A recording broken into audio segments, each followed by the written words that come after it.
이제 우리 말씀을 듣는 시간이 곧 오는데요. 먼저 제가 선교사님 가족은 제가 소개하는 게 좋을 것 같아서 소개를 드리겠습니다.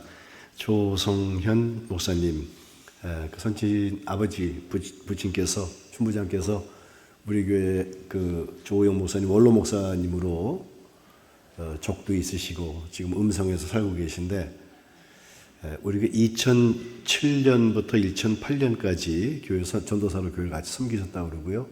아까 로데면서 다 인사하시는데 보니까 다 반가워서 옛날 얼굴 기억하고 계시는데, 중국 선교를 우리 교회에서 파송을 했다가 한 8, 9년쯤 섬긴 다음에 청년교회 소속으로 또 파송을 받고 섬기다가, 아시는 것처럼 코로나와 함께 중국의 문이 시진핑 주석이 닫으면서 선교사들이 나갔다가 못 들어오는 일들이 생겨서 지금 한 1년 정도는 여기서 선교지 물색하고 여러 가지 기도 많이 했을 텐데 드디어 태국에 하나님께서 문을 여셨어요.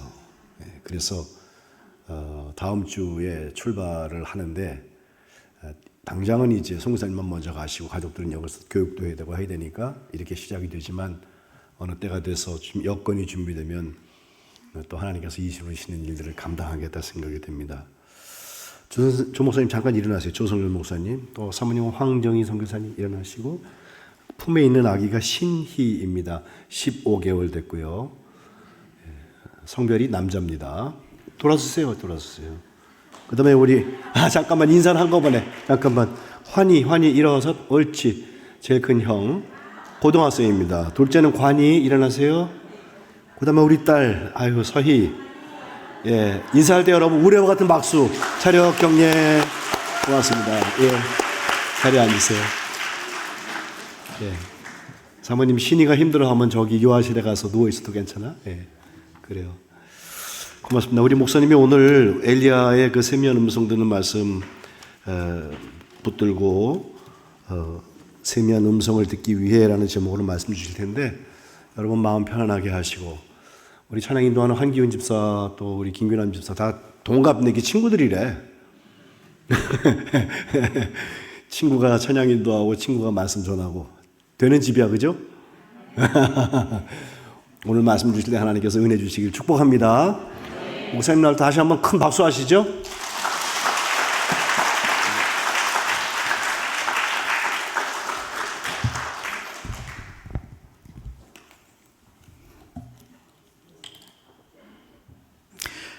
기도하시겠습니다. 주님의 은혜와 사랑에 감사드립니다. 부족하고 연약한 종을 이곳에 세워주시고 하나님의 능력과 은혜를 감히 전달할 수 있도록 이끌어 주시니 감사합니다. 종의 영체는 감추어 주시고, 하나님 얼마나 위대하시고 하나님 얼마나 크신 일을 행하였으며 하나님 능력과 은혜가 얼마나 넘치는지 증거되어지게 하여 주시어서 우리가 선교의 꿈을 꾸게 하시고 하나님 나라의 확장을 이루는 주의 귀한 종이 되어줄 수 있도록 우리를 새롭게 만드시고 함께하여 주시옵소서. 예수 그리스도의 이름으로 간절히 기도합나이다. 아멘.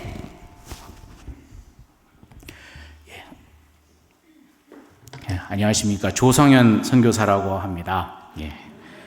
이렇게 귀한 자리에 사역 보고를 드릴 수 있도록 저희 가정을 불러주신 우리 만안교회 담임 목사님과 교우분들께 진심으로 감사드립니다.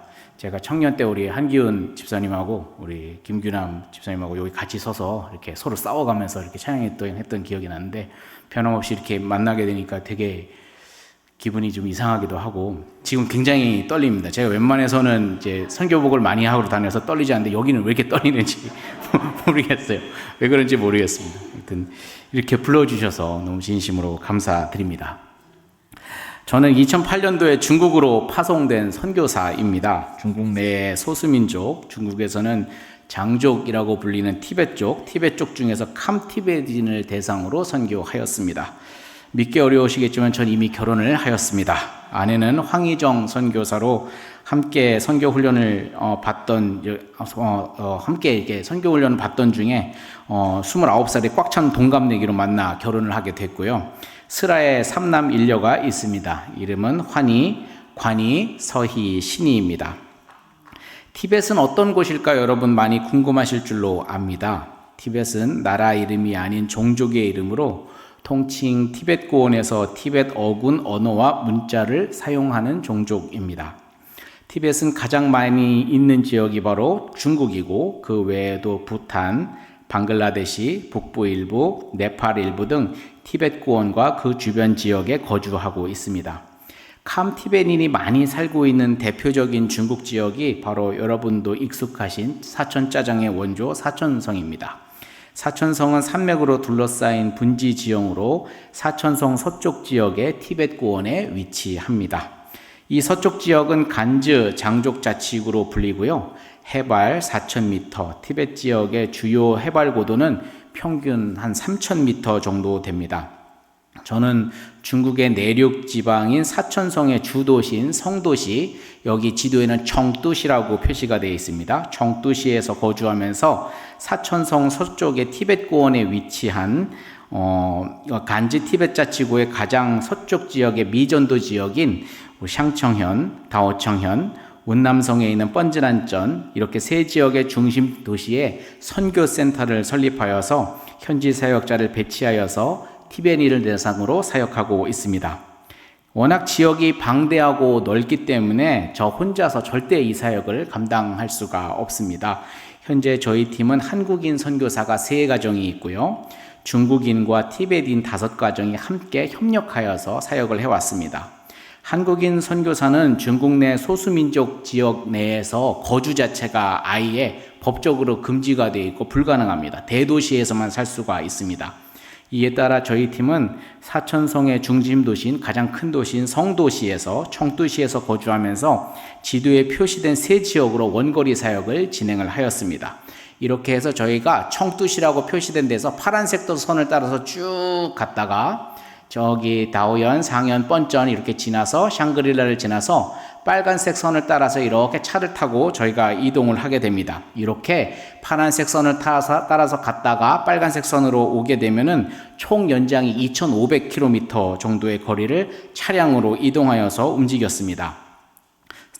특히 처음 성도에서 출발하여서 첫 센터인 우리 샹청에 도착할 때까지 해발 4,500m 이상 고지를 7번 정도 통과를 해야 되고 특히 샹청센터 도착까지 해발 4,000m 이상의 고지를 계속 통과하여서 움직여야 합니다. 저희 지역을 많은 한국교회와 선교단체와 단기팀이 방문하셨고 우리 만안교회 부모분들도 방문하셨습니다. 저희 센터 방문 일정을 마치고 소감을 나누는 시간을 가지는데 거의 대부분 3부류의 대답을 해주십니다. 첫째, 이 고생스러운 길을 꼭 차로 지나갔어야 됐나? 처음에는 너무너무 이해가 안 됐는데 지나면서 한국에서는 절대로 볼 수 없는 아름다운 자연을 보면서 하나님이 지으신 창조의 은혜를 체험하면서 너무 감사했습니다. 두 번째, 이런 오지에 감히 예수 믿는 사람이 어떻게 있을 수 있을까 의심이 들었는데 현지 사역자들 그리고 티벳 지체들과 함께 예배하면서 너무나 큰 은혜를 받았으며 이곳에 여전히 하나님 살아계시고 역사하심을 몸으로 체험하면서 감사했다라고 고백하셨습니다. 그리고 셋째, 그러나 다시는 오고 싶지 않다라고 소감을 말해 주셨습니다. 티벳은 중국 당나라 때 당태종 이세민이 전쟁 중이던 티벳 왕 송첸캄프와 화친을 위해서 문성공주를 딸로 시집을 보내면서 이 문성공주가 혼수로 많고 많은 것 중에 하필이면 불교 불상을 가지고 갔습니다. 그래서 이때부터 티벳의 불교가 전해졌습니다. 티벳의 불교가 당나라 때 전해지고 나서 지금까지 티벳은 불교 외에 어떤 종교도 믿어본 적이 없는 1500년 동안 다른 종교라는 것은 짐작도 할 수 없고 생각도 할 수 없는 미지의 영역으로 그렇게 생활을 해왔습니다. 티벳 지역의 불교는 우리가 알고 있는 그 불교와 외형적 그리고 그 함의하는 특징이 완전히 다릅니다. 티벳 불교의 특징은 굉장히 밀교적이고요. 아주 복에 대해서 아주 집착적인 기복적인 신앙을 갖고 있고 아주 무속적입니다. 무당과 같은 특징을 가지고 있습니다.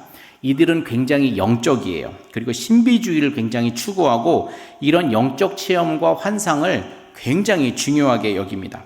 이런 지역에 복음이 전해지는 것도 기적이지만 이들이 예수를 믿고 영접하는 것도 기적에 가까운 일입니다. 우리는 죽어서 천국에 가지만 티벳 불교인은 죽으면 다시 태어난다고 믿습니다. 이 때문에 이들은 그들의 경전을 외우고 밀교적 주술과 주문을 외워서 공덕을 쌓아서 내세에 다시 사람으로 태어나길 소망합니다. 가장 견고한 진 같은 이 지역의 세계관을 무너뜨린 것은 아이러니하게도 돈이었습니다. 중국은 서부 대개발을 명목으로 티베트 지역에 어마어마한 돈을 쏟아부어서 다리를 놓고 길을 닦고 관광지를 개발하여 만들었고, 티베트에서 생산되는 동충하초, 송이버섯, 그리고 그 외 천연자원과 산림자원, 관광자원으로 인하여서 티베트에 정말 그야말로 어마어마한 부가 쏟아져 들어갔습니다. 우리가 생각하는 티베트 사람들은 굉장히 가난하다고 생각하는데 그렇지 않습니다. 부익부 빈익빈 현상가 굉장히 강해요. 가난한 사람들은 정말 요만한 방에서 8식구가 잘 정도로 너무너무 좁고 힘들게 사는 반면에, 정말 부자들은 자기 집 외양간에다가 슈퍼카 5대를 이렇게 놓고 살 정도로 부자입니다. 그렇다고 하는데 저는 못 믿겠습니다. 왜냐하면 거기 비포장이어서 슈퍼카가 다닐 수 없는데 장식용으로 5대 정도 사놨다는데 저는 끝까지 그걸 안 믿고 있습니다. 어찌되었건 이런 자본주의의 유입이 그들의 믿었던 신앙, 1500년 동안 믿었던 그 티베트 불교를 그야말로 송두리째 바닥처럼 흔들고 있습니다. 전에는 부처님을 잘 믿어야 되고 10만 번씩 오체 투지를 해야 되고 라싸에 밥사를 다녀와야 되고 이런 아주 고루한 신앙생활을 가지다가 돈 앞에선 다 무너지는 거예요. 그렇게 해서 지금 오히려 선교의 절호의 기회가 되었습니다. 그래서 저희 팀은 최근까지 아주 중국 정부가 놓아준 다리와 터널, 고속도로를 너무너무 잘 이용하면서 아주 신나게 사역을 하였고, 그 결과로 지금 예전과는 비교할 수 없을 정도로 티베트인들의 복음화율이 굉장히 높아졌습니다. 이제는 그들끼리 모여서 예배를 할 정도로 그들의 수준이 높아졌고 그들이 하나님을 찾기 시작했고, 전에는 우리 중국 사람들과 한국 사람들과 섞여서 예배하던 자들이 그들 스스로 모여서 예배를 할 정도로 정말로 하나님께서 티벳의 아주 작은 균열부터 이제 괄목할 만한 성장을 하나님께서 만들고 계십니다. 그렇게 해서 저희 사역팀은 그들의 종교적, 문화적 관습에 영향을 덜 받는 때묻지 않은 초등학교, 중등학생을 타켓으로 저희가 복음을 전하였고요. 더 나아가서 기성세대가 복음을 직접적으로 접할 수 있도록 티베터 오디오 성경 번역 사역을 함께 진행하여 왔습니다. 저희 한국인 사역자들이 티베트 지역에 거주가 아예 불가능하기 때문에 센터에 자주 오가긴 하지만 저희가 상주를 할 수는 없습니다. 한 달 정도 머물러 있긴 한데, 머물러 있게 되면 이제 그쪽에서 경찰들이 와서 조사를 하면서 이제 큰 문제가 발생합니다. 그래서 오래 있지는 못하고 자주 왔다 갔다 하게 되는데요. 이에 따라 저희는 신실한 중국인 그리스도인 사역자, 가정교회 지도자들과 협력하여서 이들로 하여금 이 센터에 상주할 수 있게 하여서 사역을 진행하였습니다. 가정교회에서 파송한 신실한 중국인 선교사들이 저희 센터에 상주하면서 학생들을 대상으로 사역하였습니다. 그 결과 센터는 최근까지 기숙사 사역을 진행하여서 중학교 학생들에게 숙소를 제공하면서 공동체 사역을 진행하였고, 또한 방과후 수업 사역을 진행했고, 또는 의사 사역을 통해서 그 의료 선교를 통해서 중국인 우리 아주 그 사역자들 중에 능력 있으신 분들이 의료 사역을 진행함으로 인하여서 그쪽에서 점점 더 그 지경을 넓혀가고 있습니다. 그래서 계속적으로 예배 공동체가 만들어지기 시작하고 그들의 자성적인 예배가 설립되게 되었습니다. 비록 한국인 선교사들이 현지 지역에 장기 거주하여 사역할 수는 없지만 현지 지역에서 중국인 사역자들에게 전도되어 수많은 청소년들과 학생들이 예수를 영접하고 예수를 알게 하였습니다. 이들이 성장하여서 스스로 헌신하고 결단하여 하나님 나라와 예수의 사랑을 선포하고 전하는 전도자, 신실한 선교사로 헌신하기 위해서 저희는 계속 기도를 하고 있습니다. 그런데 중국은 아시는 것처럼 보안 문제가 너무 심각합니다. 내외적으로는 정말 믿음에 갈급함이 있는 자들이고 티베트 사람들이 영적인 것에 아주 눈을 떠 있다 보니까 오히려 우리 기독교 안에 어떤 영적인 흐름이나 이런 거에 오히려 민감한 거예요. 그래서 정말로 전도하고 선교하고 그들로 하여금 예수를 믿게 하는 거에 있어서 큰 문제가 없는데, 문제는 이 중국 당국의 보안과 어떤 감시가 너무나 심각합니다. 그래서 이전에는 저희가 한국 선교사들이 중국에서 교육기관과 교육법인을 설립하는 게 문제가 없었는데, 이젠 중국 정부들도 압니다. 교육기관과 교육기관을 설립을 하면은 바로 찾아와서 너희들 선교하는 데구나 이렇게 압니다. 그래서 저희가 이들하고 어떻게 같이 공동체 사역을 하면서 티베트 사람들을 아무리 전도해도 그들과 같이 있어야 되고 같이 예배해야 되고 같은 공간에 있으면서 그들에게 복음을 전염시켜야 그들이 전염이 되지 않겠습니까?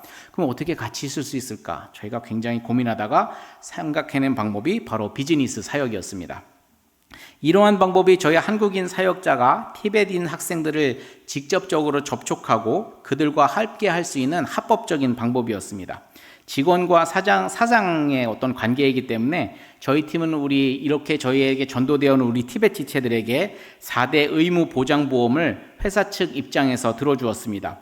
이렇게 해서 저는 고용인이고 피고용인이 관계가 되니까 중국 경찰들도 와서 뭐라고 말을 못하는 거예요. 겉으로는 우리가 직원과 사장의 사이이고 오히려 티베트 사람들에게 우리가 직업을 준 거기 때문에 굉장히 효과적으로 사역을 진행할 수 있었습니다. 이렇게 저희는 비즈니스 사역을 시작하였으나 문제는 무엇을 어떤 방법으로 하느냐는 것이었습니다. 꿈은 컸습니다. 그러나 현실은 녹록치 않음에도 저희 팀은 우리는 한국 사람이고 한국 음식 하나씩 할 수 있으니 가정당 하나씩 한국 음식 해서 식당을 하자라는 그야말로 지금 백종원 선생님이 들으면 경을 칠 만한 굉장히 그런 마인드를 가지고 말 같지도 않은 얘기죠. 그때는 몰랐어요. 근데 어쨌든 하기 위해서는 우리가 장사를 내서 그들과 같이 있어야 된다 생각했기 때문에 그래서 정말 겁도 없이 요리점을 개업했습니다. 그 요리점을 개업할 당시 저는 그 팀의 막내였습니다. 한국 요리점을 개업하기로 팀원들이 합의할 때 저는 본능적으로 느꼈습니다. 막내인 제가 뒤집었을 것 같았습니다. 그래서 다들 해야 된다고 할 때 속으로는 안 했으면 좋겠는데 하지만 막내 주제에 그럴 수는 없잖아요. 그래서 가만히 있었는데 그렇게 해서 식당을 개업하면서 저희 식당은 아주 처참하게 망하게 되었습니다. 장사가 잘 안 됐어요. 그리고 원래 비즈니스를 전담하시겠다고 후원하신 저희 팀원 선배 선교사님은 1년 만에 두 손 두 발 다 들고 그냥 그만하시겠다 해서 이제 그만두게 됐습니다. 그런데 저희가 그 식당을 개업하기 위해서 많은 한국교회의 어떤 후원을 받았잖아요. 그러니까 1년 만에 안 된다고 그만두면 정말 이거는 너무 면목이 서지 않는 거예요. 그리고 저희가 기도했으니까. 그래서 어떻게든 이 식당을 우리가 운영하고 어떻게든 해야 되겠다 생각하여서 어느 때부턴가 제가 물톱을 나르기 시작했고 어느 때부턴가 서빙을 하다가 어느 때부턴가 주방에 들어가서 요리를 하게 되고 그리고 1년 만에 저는 그 식당의 사장이 되어 있었습니다. 정신을 차려보니 그렇게 됐어요. 아시잖아요. 저희 아버지 누구신지. 저는 목사 아들로 태어나서 목회하는 집안의 가정에서 4대째 믿음의 대로 성장해 왔습니다. 정말 새님 같은 사람이고 그냥 아무것도 모르는 사람이고 장사나 비즈니스나 이런 거는 생긴 거 보세요. 저는 먹을 걸 좋아하지 이렇게 뭘 먹을 걸 만들어서 그런 재주는 없는 사람이에요. 저는 제 입에 들어가는 모든 게 다 맛있어요. 이런 사람은 식당 하면 안 되는데 그렇게 해서 저는 아무것도 없는 상황에서 저희 부모님도 제가 그냥 목사가 되기를 소망하셨습니다. 그런 보수적인 입장에서 저는 잘 몰랐어요. 선교사가 왜 비즈니스라고 하는 어떤 자본주의적 방식의 접근으로 사역지에 들어가서 그런 선교를 해야 되는가에 대해서 저는 굉장히 큰 반감이 있었는데 하나님께서 저를 식당 사장을 시키심으로 인하여서 저의 교만한 마음을 아주 박살을 내놓으셨습니다. 정말 그 비즈니스의 음침한 골짜기로 밀어넣으셨고 저를 아주 그냥 달달 볶으셨어요. 1년 동안 장사가 되지 않은 것은 둘째치고 이건 도저히 제자 사역이 가능한 상황이 아니었습니다. 제가 양육하고 키워야 하는 티베트 형제 자매는 제가 맡기 전 1년 동안 한국 요리를 배워서 주방에 투입이 되었습니다. 몇 개월 배운 실력으로 한국 요리의 정수를 어떻게 할 수 있겠어요? 그런데 저희가 그 정도로 몰랐어요. 티베트 자매를 3개월 정도 한국 요리를 시킨 다음에 저희 한국 요리점에 주방장을 시킨 거예요. 어떤 느낌인지 아시겠죠? 아시는 분이 여기 실제로 앉아 계세요. 저희 만안교회 교우분들 중에 저희 지역에 오셔서 저희 식당에 오셔서 그 음식을 드시고 참담하다 하셨던 분들이 여기 앉아 계십니다. 큰일 나네요. 증인이 여기 계십니다. 정말 그런데 그러면 식당 사장인 제가 정말 뭔가 모범을 보이고 뭔가 어떤 기술적인 것이나 이런 것들을 가르쳐 줄 수 있어야 되는데 저는 없는 상태에서 갑자기 바지 사장이 됐으니 뭘 아나요. 그냥 열심히 하자, 기도하자, 찬송하자. 그리고 뭔가 요리를 가르쳐 줄 수 있고 근데 제가 먹으면 다 맛있다고 그러고 이런 문제가 계속 발생을 하는 거예요. 김치가 이제 담궈지면은 김치가 계속 살아있어요. 덜 절여져가지고 막 계속 살아있고 막 죽어있고 이런 문제가 계속 발생을 했습니다. 제가 이런 상황에서 그들을 가르칠 수가 없고 요리의 세계로 새로운 세계로 인도할 수 없으니 그 티베트 자매들이 저를 신뢰하겠습니까? 저에 대한 권위의식이 있겠습니까? 저를 존경하겠어요? 아니죠. 존경하지 않습니다. 그러니까 말을 미치도록 안 듣는 거예요. 그래서 매번 싸웠습니다. 저는 선교사고 우리 주방장 제자는 자매인데 그렇게 싸우니 무슨 성경 공부가 되고 무슨 제자 양육이 되겠습니까? 게다가 장사도 안 되어서 매달 적자인 가게를 저희 돈을 들여가면서 심폐소생하듯이 가게를 경영하였습니다. 아침에 10시 반에 출근해서 밤 9시 반까지 제가 일을 했습니다. 아침에 10시 반에 출근해서 나가려고 하는데 얼마나 출근하기가 싫던지 조금이라도 늦게 나가려고 하면 아주 법적인 제 아내가 제 속도 모르고 남편에게 게으름이 도둑같이 타면서 언어로 저를 때렸습니다.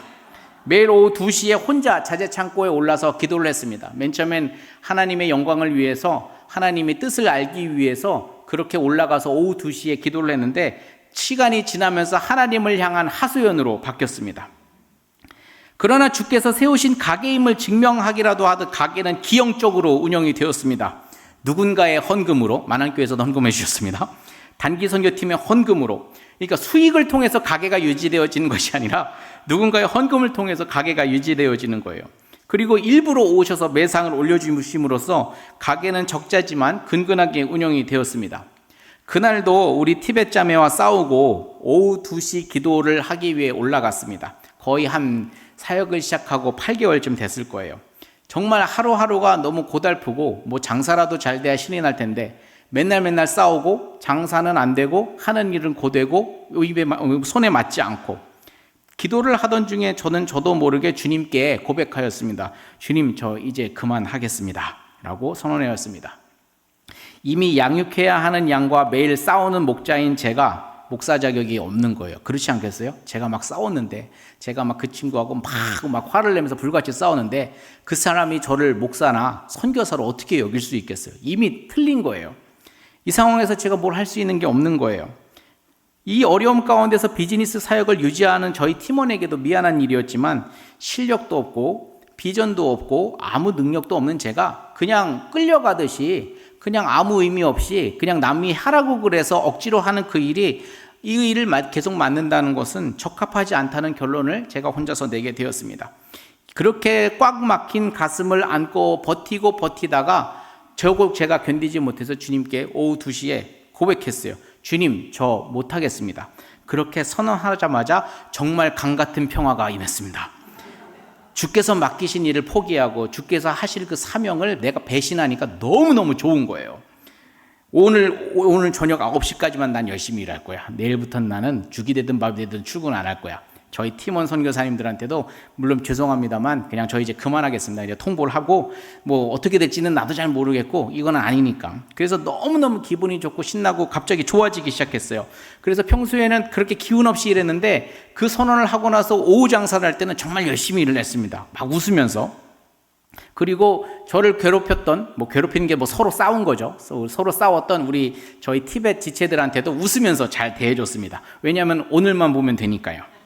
번개같이 설거지를 끝내고 드디어 퇴근 시간이 와 집에 가려는데 그 자매가 할 말이 있다고 저를 붙잡는 겁니다. 티베트인들은 척박한 환경에서 고립된 생활을 하기에 상호 대화와 소통이 굉장히 부족합니다. 이쪽 마을에서 요 옆에 마을을 가려면은 해발 4,000에서 5,000m의 산을 넘어야 됩니다.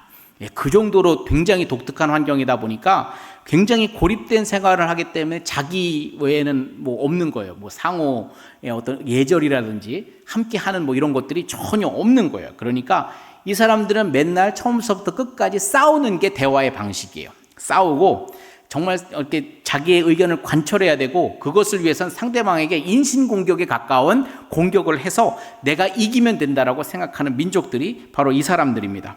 그러니까 그렇게 싸울 수밖에 없었겠죠.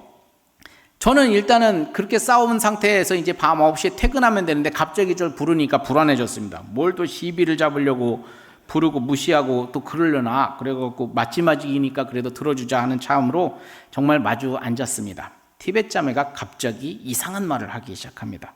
오랫동안 생각해보고 고민해왔는데 조 선생이 나에게 해준 말이 굉장히 마음에 들지 않았다가 점점 그 말이 맞을 수도 있겠다는 생각이 들었다.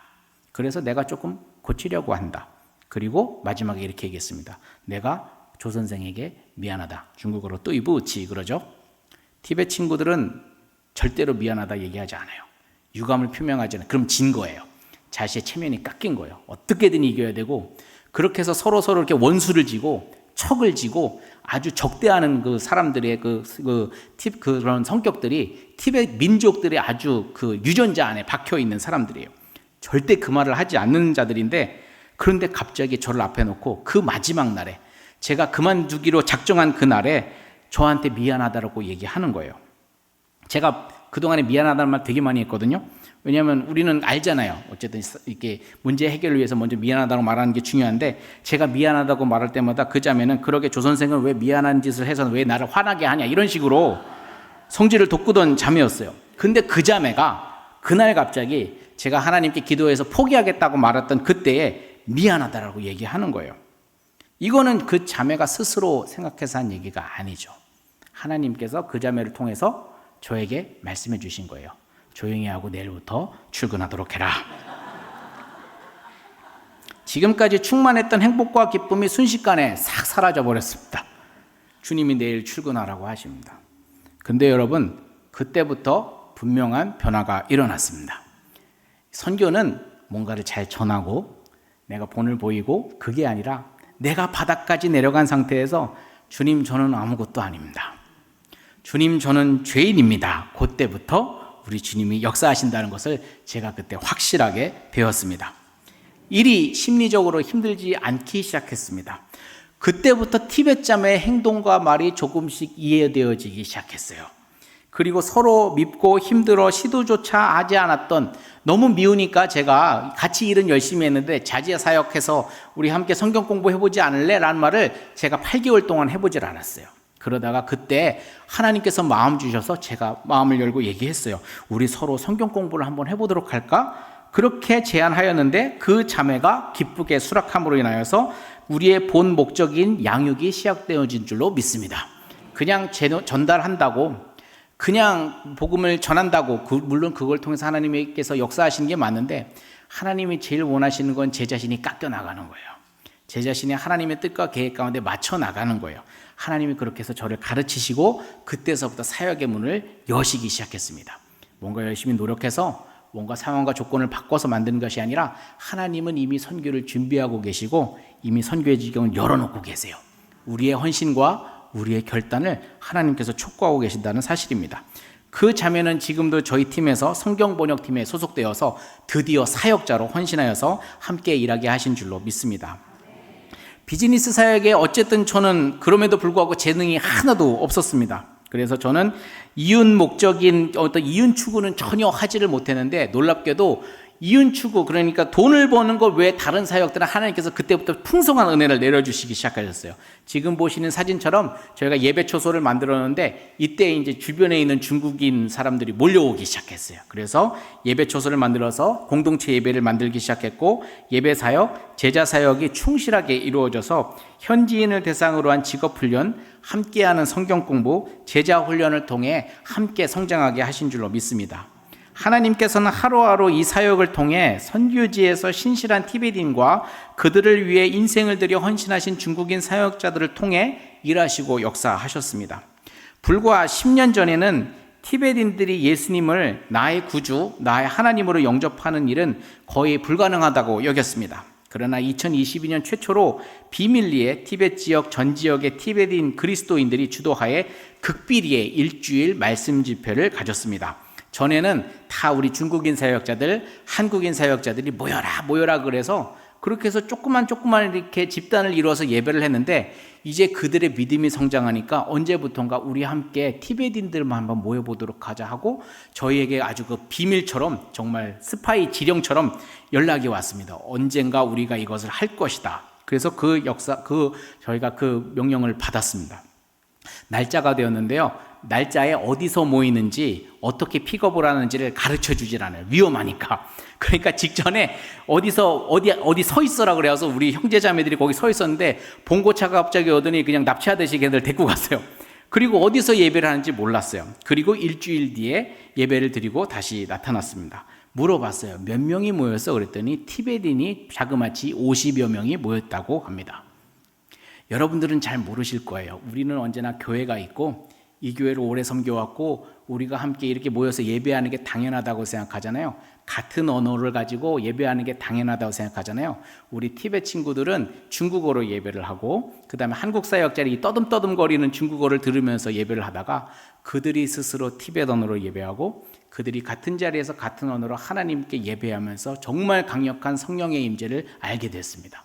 그들이 스스로 예배하기 시작함으로 인해서 하나님께서 이제 그쪽의 문을 열게 하실 줄로 믿습니다.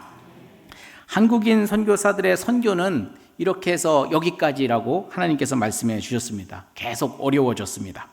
이제는 그들이 스스로 전도할 수 있고 그들의 스스로 어떤 믿음을 알게 됐고 하나님을 체험했기에 이제 그들은 복음화가 되어서 이제 그들 스스로 성장하고 나아갈 수 있을 것입니다.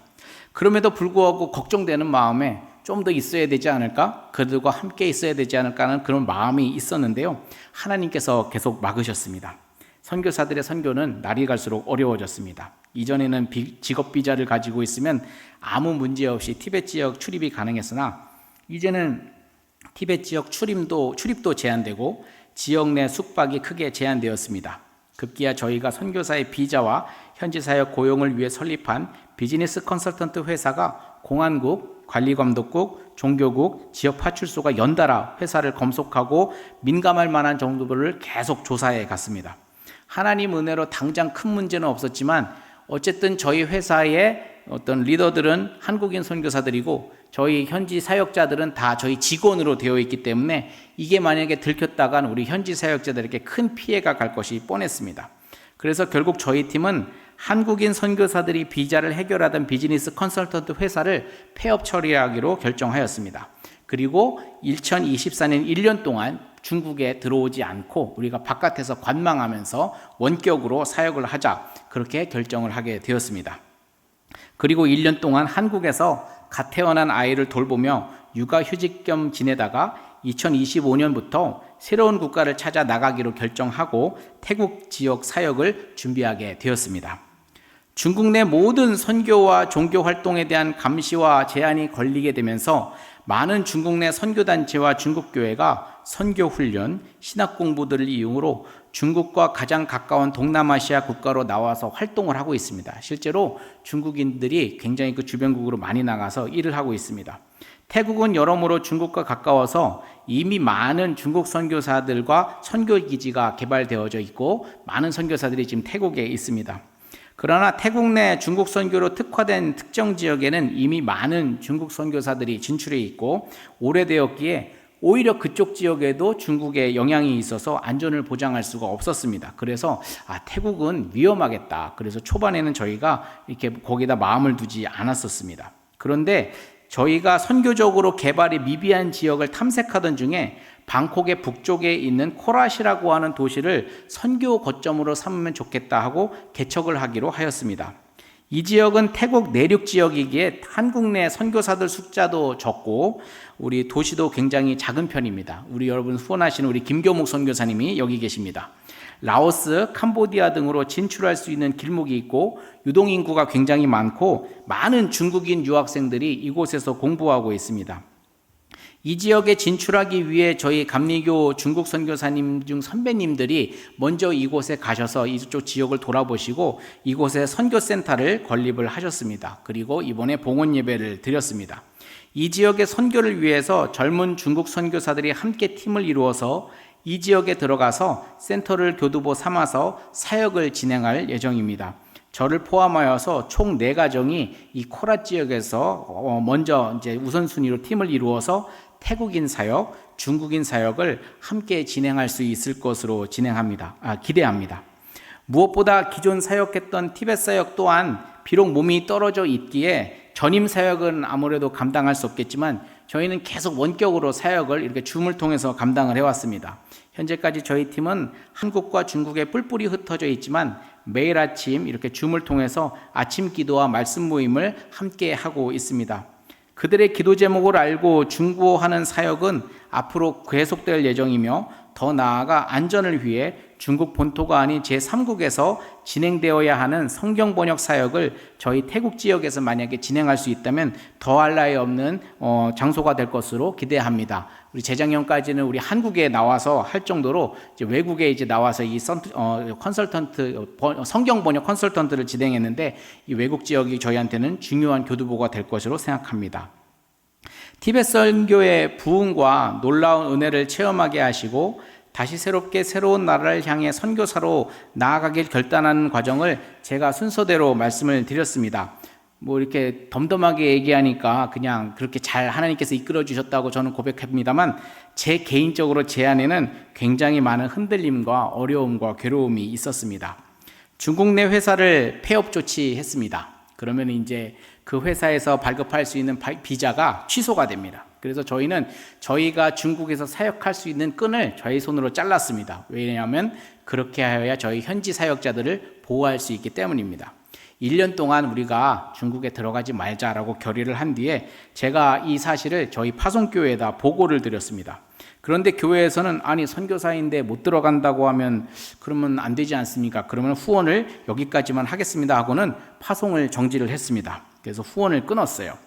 2023년 12월 막내 아들 출산 예정일 한 달 전에 받은 통보였습니다. 급작스러운 사실이었으나 예상은 하고 있었습니다. 당시 파송교회가 좀 환란에 처해서 많은 성도들도 떠나가셨고 좀 어려운 상황이었기에 그런 부분에 있어서 선교사가 아무래도 그쪽에서 함께 일할 수 있기가 참 어려운 상황이라는 것은 제가 경험으로 또 저희 선배 선교사님들도 많이 겪으신 일이기 때문에 저는 각오는 하고 있었습니다. 또 어차피 중국에 다시 들어갈 수 없는 상황이라면 처음부터 잘 정비해서 새롭게 사역을 시작할 수 있는 또 좋은 계기가 이런 쉼을 통해서 얻어질 수 있을 것이라고 또 생각을 했습니다. 오히려 급작스럽게 파송 중지 통보를 받는 바람에 저와 관계된 많은 교회에서 정말로 물심양면으로 적지 않은 지원을 해주셨습니다. 이렇게 수재연금 도와주시듯이 많이 도와주셨어요. 또한 태어난 아들이 놀랍게도 갓난아이 주제에 나라에서 월급을 받았습니다. 굉장히 기이한 체험을 했습니다. 꽤 많은 금액을 1년 동안 받았어요. 중국에 저희 가족의 터전이 있었기에 급작스럽게 결정된 한국 생활로 난감했습니다. 뭐 저희가 모아놓은 돈도 없고 그런데 중국에서는 그냥 한 달치 그 월세비만 내면은 한 달치 월세비를 이제 계약금으로 걸면은 집을 계약할 수가 있는데 저는 한국에는 이제 보증금이라는 개념이 있다는 걸 그때 처음 알게 됐어요. 얼마나 모르는지요, 제가. 그게 1,000만 원, 막 2,000만 원 그러는데 깜짝 놀랐어요. 아니, 그 돈이 없으면 우리는 어디도 못 간다는 얘기야? 정말 놀랐습니다. 이거 어떡하지? 난감해서 기도를 하였는데 정말 많은 교회에서 저희 가족을 위해 헌금과 기도를 해주셔서 아무것도 없는 저희 가족에게 이주 비용과 가구와 가전제품을 구매할 수 있도록 도와주셨습니다. 또한 국가에서는 아이를 4이나 낳았다고 집을 구해서 살게 해주었습니다. 나라에서 집을 줬어요, 여러분. 한국에는 LH라고 하는 선교사만큼이나 자비로운 기관이 있습니다. 전 그걸 그때 처음 알았어요. 그래서 저는 LH에서 돈을 빌려가지고 그 돈을 가지고 집주인하고 계약하는 줄 알았는데 그렇지가 않습니다. LH 직원이 직접 나와서요, 제가 계약하고자 하는 그 집을 먼저 사전 조사를 해서 하자가 있는지 없는지를 다 조사한 다음에 제가 집주인하고 계약하는 게 아니라 LH 직원이 저를 대신하여서 집주인하고 계약을 하는 거예요. 힘 있는 장소 LH 직원이 나와서 날 대신하여 싸우네. 완전 이런 느낌이었어요. 이게 뭐지 도대체? 이런 경우가 있나? 저는 돈이 안 들고 한 푼도 안 들고 그냥 그렇게 집을 얻게 된 거예요. 하나님의 은혜가 참으로 놀라웠습니다. 140년 전에 선교의 영향으로 하나님이 이 나라를 복을 주시고 축복을 주셨는데 그때 선임 선교사들이 뿌리고 어려워하면서 감당했던 그 열매를 마치 후임 선교사가 어려울 때 저에게 주신 것 같아서 너무너무 감사했습니다. 한편으로는 좀 부끄럽죠. 그냥 한 것도 없는데 한국에서는 제가 애 많이 낳았다는 것만으로. 그런데 어쨌든 애를 많이 낳았다 그러니까 사방에서 칭찬을 많이 해주시더라고요. 애국자라고 그러면서. 그래서 그냥 나는 애국자인가 보다 그냥 착각하면서 지금까지 살고 있습니다. 하나님은 당신께서 보내신 사람을 책임지셨습니다. 이끌어 주셨습니다. 재정적으로 제가 어려움을 그렇게 겪지 않았습니다. 그리고 하나님께서 다 예비를 해주셨고 앞으로 어떻게 나아갈 일도 알려주셨고 또 집도 해주셨고 저희 아이들의 여러 가지 이런 것들을 다 해결을 해주셨습니다. 정말 기쁜 일이죠. 감사하고 은혜가 충만한 일일 것입니다. 그런데 그때 저는 오히려 일어날 힘을 그때 잃어버렸습니다. 믿음이 제가 그렇게 없구나라는 것을 그때 제가 처음 알았습니다. 모든 동력과 에너지의 고갈을 제가 경험하였습니다. 아무것도 할 수 없을 것 같다는 절망과 두려움, 다시 사역을 시작할 수 있을까라는 그 두려움, 미래에 대한 불확실성이 제 생각을 사로잡았습니다. 우리 그리스도인들은 환경의 지배를 받지 않아야 될 줄로 믿습니다. 세상 모든 것이 다 떨어져 나가도 우리 예수님 하나만 잡으면 다 게임이 끝나는 줄로 믿습니다. 근데 제가 잠시 그거를 잃어버렸습니다. 예수님을 잡고 있기는 한데 옆에 있던 것들이 막 떨어져 나가니까 정말 무섭더라고요. 정말 두렵더라고요. 하나님이 날 그렇게 보호해 주시고 있다라고 하는 것을 제가 머릿속으로 분명하게 느끼고 사실로 알고 있음에도 불구하고 제 마음이 흔들리는 것은 어쩔 수가 없더라고요. 하나님이 식당에서 티베트인들을 붙잡으시고 이끌어 주신 것을 저는 눈으로 보았습니다. 아무것도 없는 선교사가 기도와 후원으로 선교센터를 짓게 하셨습니다. 티베트 선교가 열리고 있음을 눈으로 보게 하여 주셨습니다. 나는 비록 후원이 끊기는 어려움을 당하긴 하였지만 그때부터 지금까지 한 번도 돈 때문에 어렵거나 문제될 일이 없었습니다. 그냥 모든 것이 완벽하게 하나님의 은혜 가운데 이루어졌습니다. 그런데 제 마음은 무너졌습니다. 아무것도 하고 싶지 않았습니다. 모든 것이 무섭고 두려웠습니다. 예배도 되지 않고 말씀이 귀에 들어오지 않았습니다. 내가 얼마나 믿음 없고 연약한 자인지, 선교사로, 사역자로, 목사로서 얼마나 자격이 없는 자인지 정말로 뼈저리게 느끼고 이로 인해 흑암 같은 어둠 가운데 1년을 살게 하셨습니다. 제가 믿음이 있는 믿음도 없어져 버렸으니, 있는 능력도 못 믿게 되었으니 이제 모든 것이 끝난 것입니다. 하나님이 어떻게 저 같은 사람을 쓰시겠습니까? 잘하려고 노력하고 능력을 의지하려고 하고 그럼에도 낙심하지 않고 하나님을 바라보려고 하는 사람 하나님께서 쓰시려고 하지 않겠습니까? 디셉 사람 엘리야는 아주 능력의 선지자였습니다. 그는 하나님의 부르심을 받아 갈멜산에서 바알과 아세라신을 섬기는 선지자 850명과 대적하여서 하나님이 살아계심을 직접 눈으로 증명한 선지자입니다. 하늘에서 불이 떨어졌습니다. 그걸 보고 누가 경악하지 않을 수 있겠으며 누가 하나님이 안 계시다라고 말할 수 있겠습니까? 850명의 바알과 아세라 선지자들이 칼을 들고 자해를 했습니다. 막 그 엘리야 앞에서.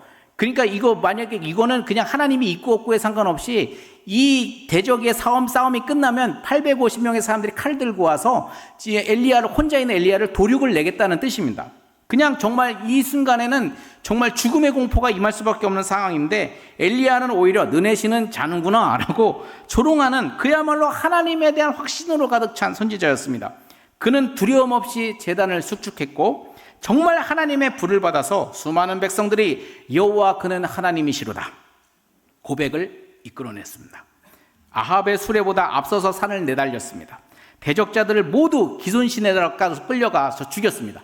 850명이 칼 들고 덤볐는데 그 850명을 혼자 끌고 가서 다 죽인 거예요. 대단하지 않습니까? 믿기 어려운 신화 같은 일을 이 엘리야가 해냈단 말이에요. 정말 하나님의 영이 그 어느 때보다 엘리야에게 강력하게 임했습니다. 그 능력의 사람이 모든 권세를 불러멸한 그 능력의 선지자가 이후 이세벨의 반격을 받았습니다.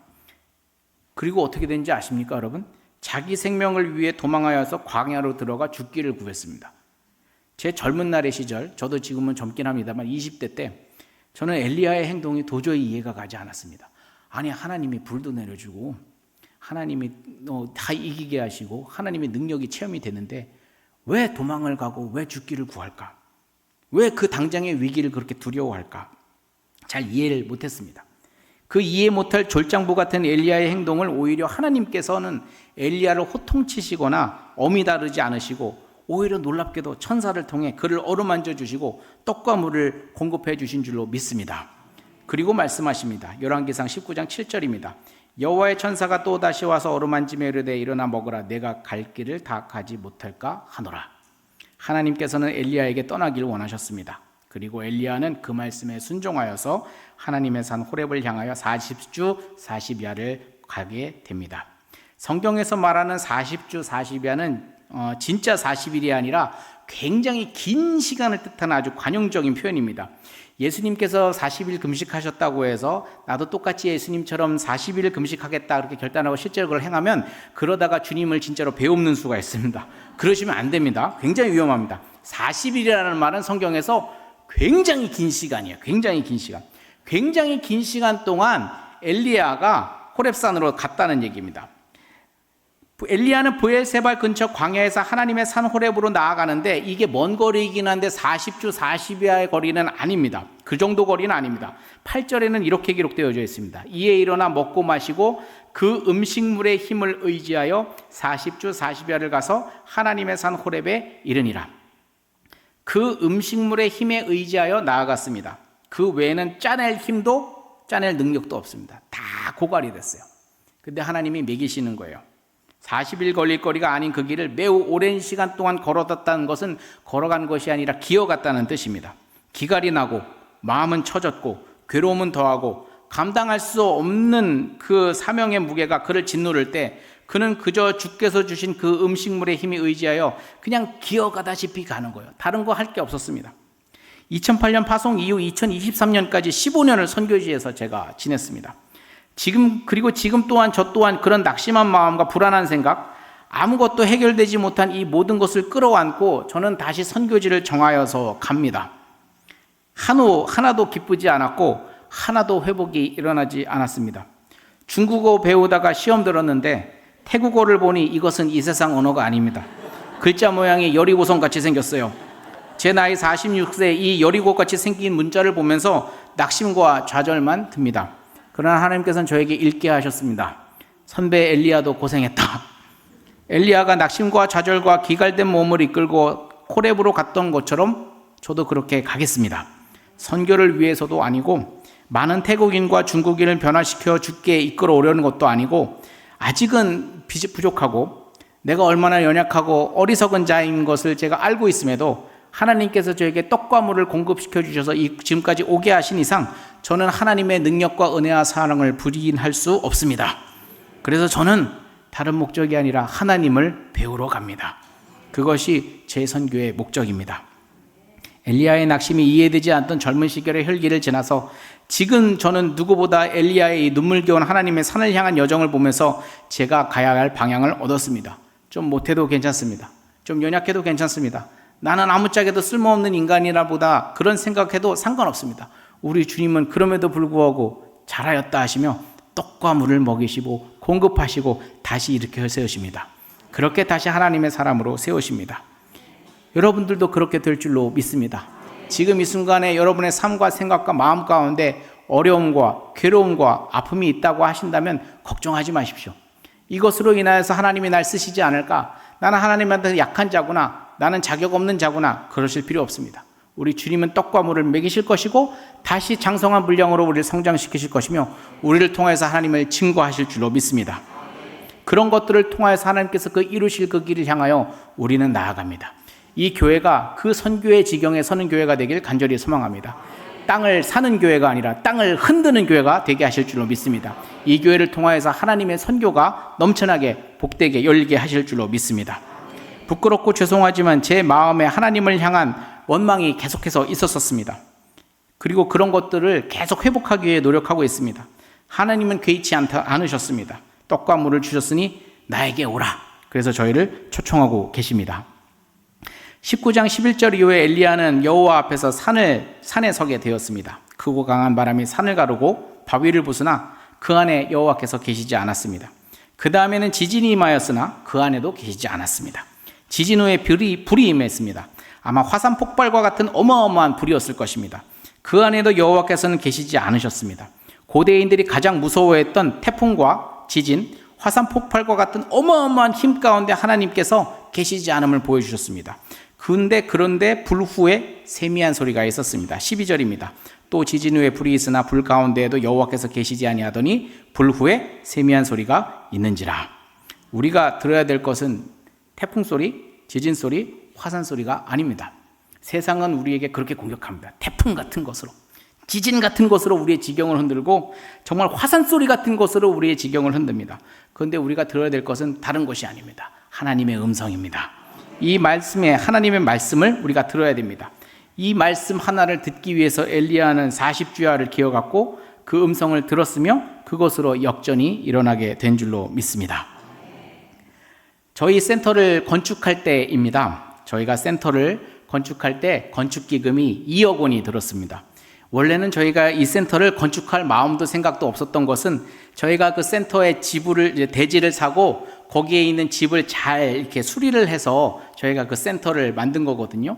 거기에 있는 우리 12명의 형제자매 우리 중학생들이 함께 모여서 계속 기도를 하는 겁니다.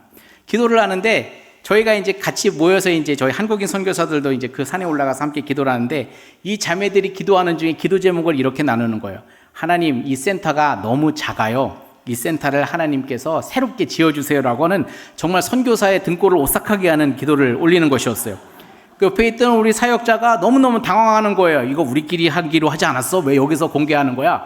그래서 저는 저희 선임 선교사님이신 우리 문병훈 선교사님과 함께 이것을 놓고 기도하였습니다.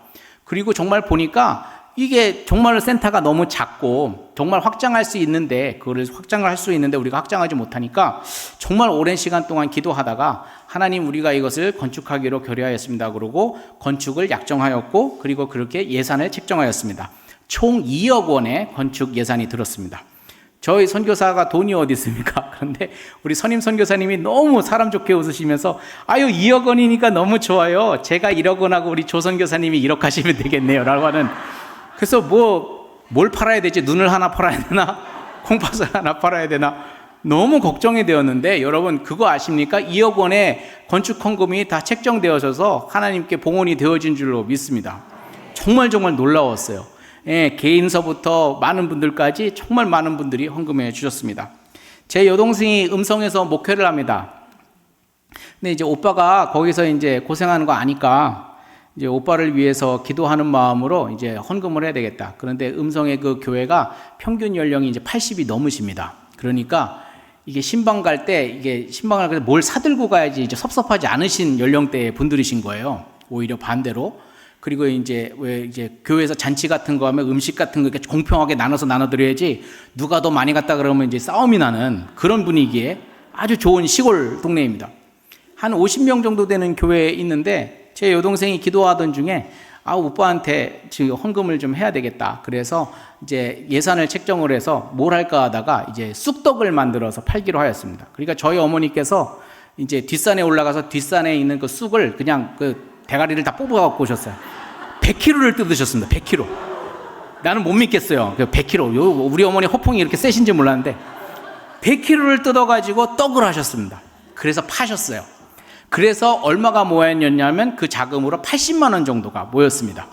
대단한 금액이잖아요. 그런데 제 여동생이 그걸 보내기 전에 그냥 보낼까 하다가 왜냐하면 상식적으로 교회에다가 이거 선교헌금을 좀 할 때 여러 번 헌금해 주세요는 부담될까 봐 안 하다가 그래도 말은 해봐야 되겠다. 하나님께서 마음 주셔서 헌금을 요청을 했습니다. 그래서 헌금이 거쳤고 결과가 나왔는데 120만 원이 헌금이 됐습니다. 안 되는 금액이 나온 거예요. 그러니까 80만 원에다 120만 원 붙여서 저한테 200만 원을 붙여주면서 저한테 그 얘기를 하는 거예요. 이 교회가 200만 원이 나올 수 있는 저희가 아닌데 200만 원이 헌금이 됐다. 저도 놀랬고 제 여동생도 놀랐고 다 놀랐는데 제일 누가 놀랐는 줄 아세요? 그 교회 교인들이 놀랐어요. 이 금액이 나올 수가 없는 금액이 나온 거예요. 불가사의한 거예요. 분명히 나는 그 금액을 한 적이 없는데 아무도 한 사람이 없는데 그 금액이 나온 거예요. 전 그 200만 원을 들고 이제 가서 우리 샹현센터에 우리 사역자인 우리 여영재에게 전달을 해줬습니다.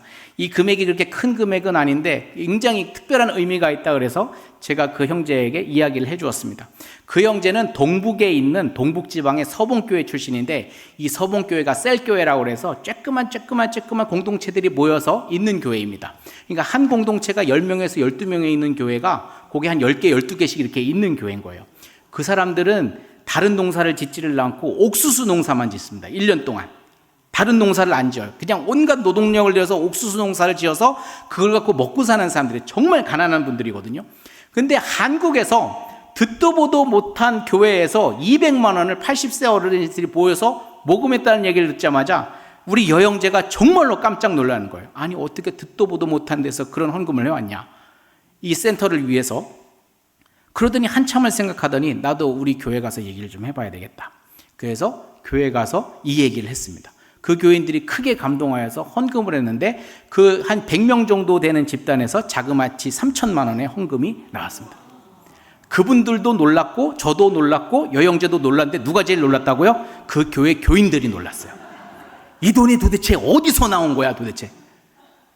그래서 전 그 금액을 이제 받고 와 하나님 감사합니다 이러면서 그 얘기를 또 제 여동생한테 해주지 않았겠어요? 야 너희들의 여기 교회를 감동을 받아서 중국의 교회에서 은혜를 받아가지고 헌금을 했는데 3천만 원이 나왔다. 어마어마한 금액이 나왔다. 그러니까 제 여동생이 너무너무 놀란 거예요. 그러더니 그것을 설교 시간 중에 교회 교인들한테 얘기를 했습니다. 누가 제일 놀랐다고요? 그 교회 교인들이 제일 크게 놀랐어요. 100만 원 더 나온 것도 놀라웠는데 그냥 그거를 선교의 지경을 넓히고 나서 바라보고 전혀 생각하지도 않았던 교회 부흥을 이끌어낸 거예요. 너무너무 놀라운 거예요. 그때부터 분위기가 바뀌기 시작했습니다. 그 교회는 너무 교회가 크지 않아서 가난해서 10년이 넘도록 이 지붕이 물 새는 걸, 교회 본당에 물 새는 거를 수리를 하지를 못했는데 그때 왜 그랬는지 모르겠지만 결단을 한 거예요. 교인들이 우리 헌금합시다. 그래서 너무 싸게도 말고 너무 비싸게도 말고 중간 견적으로 해서 2,500만 원의 금액이 든다라고 얘기가 되는데 2,500만 원이면 불가능한 거예요. 안 되는 거예요. 그런데 우리 그냥 작정합시다. 그래서 작정을 했고 그 주에 2,500만 원이 헌금이 됐습니다. 누가 놀랐다고요? 그분들 스스로가 놀란 거예요. 선교가 우리가 노력해서 우리가 준비가 돼서 우리의 지경을 넓혀서 우리가 힘을 가지고 우리가 에너지를 넣고 그게 아니라 하겠다고 하시면 주님이 하십니다.